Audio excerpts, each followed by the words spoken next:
Stop right there. To protect the world from disinformation, to unite all weaves within our nation, to denounce the evils of fossils and cosplay, to reach throughout social media in every display. I'm the cosplaying paleontologist, PhD. My dinosaur facts blast off at the speed of light. Surrender now or prepare to fight. I'm Reisuka, that's right! Give it up, cause today Team Rocket is gonna steal the fossils of the Pokemon Museum, starting with Tyrantrum. What in the name of Arceus is that? You know what? They can have it. I love the idea of a museum using Pokemon fossils to teach people about paleontology, but this fossil just looks nothing like a real fossil. So I'm going to use my knowledge as a paleontologist to tell you what the Tyrantrum fossil should look like based on what we know about T-Rex. First, let's look at its head. Tyrantrum's jaws are one of the most important features of this Pokemon. Its only ability is strong jaw. Now this Pokedex entry could be talking about T-Rex in a literal sense. T-Rex had the strongest bite force of any land animal that ever lived, with 35,000 newtons of force behind it. Now, this means that there would be 3 billion pounds of pascals at the tips of its teeth. And that's more than enough pressure to crush bones and even cars made out of steel. Back to the Tyrantrum fossil, the skull doesn't have any holes besides the eye sockets. If you look at a T-Rex skull, they have one hole behind the eye sockets and one hole between the eye and the nostril sockets. Also, Tyrantrum doesn't even have nostril holes. Maybe that's why it can't learn dragon breath. Now, these 2 holes that I'm talking about in the skull are one of the key characteristics that an animal has to have to be classified as a dinosaur. These holes help dinosaurs to have less weight in their skeletons so that their muscles can hold up their large heads. And in some dinosaurs, they would have allowed for more air sacs to be present. Now,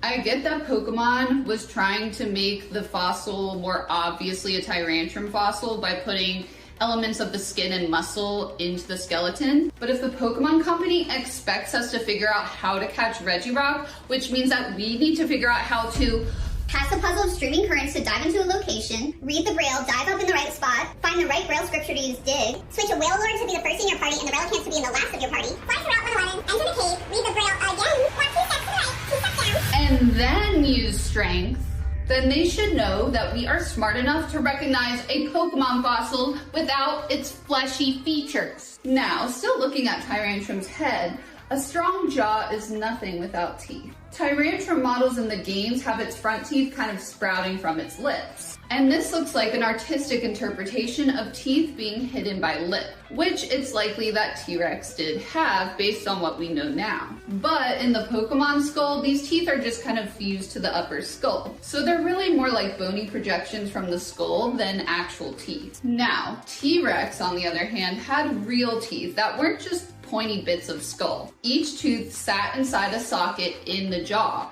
just like our teeth do. Now, even a villain like me can have a good heart sometimes, and I have to say that the crown of Tyrantrum is really cool. The crown is technically called a lacrimal crest, and you can see this in more modern Tyrannosaur reconstructions as a brightly colored structure where their brow would be. Tyrantrum's crown combines this real feature of a T-Rex with the literal meaning of T-Rex's name, which is king of the tyrant lizards. And so the crown kind of symbolizes their royalty. Now, they further symbolize this by adding a patch of feathers to the back of Tyrantrum that looks like a king's cape.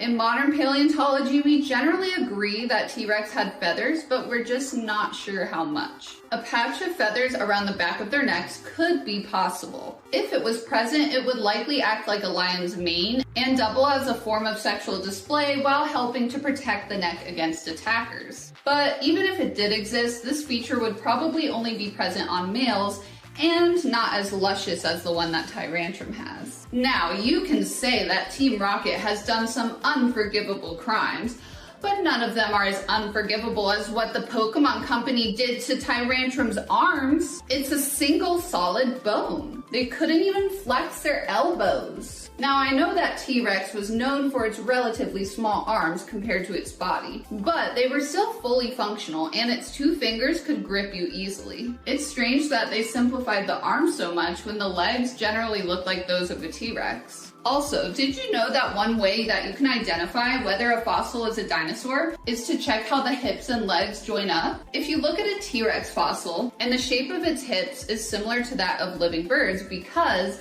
birds are living dinosaurs. However, Tyrantrum's hip joint and hip shape is much more similar to that of us humans than to that of T-Rex. And now by comparing Tyrantrum with the real T-Rex, you even learned how to identify if a fossil was a dinosaur or not. Now, I may have been a little harsh to Pokemon here, but overall, I believe that anything that gets people to be more interested in paleontology is a net positive in this world. Subscribe for more of me and dinosaur science.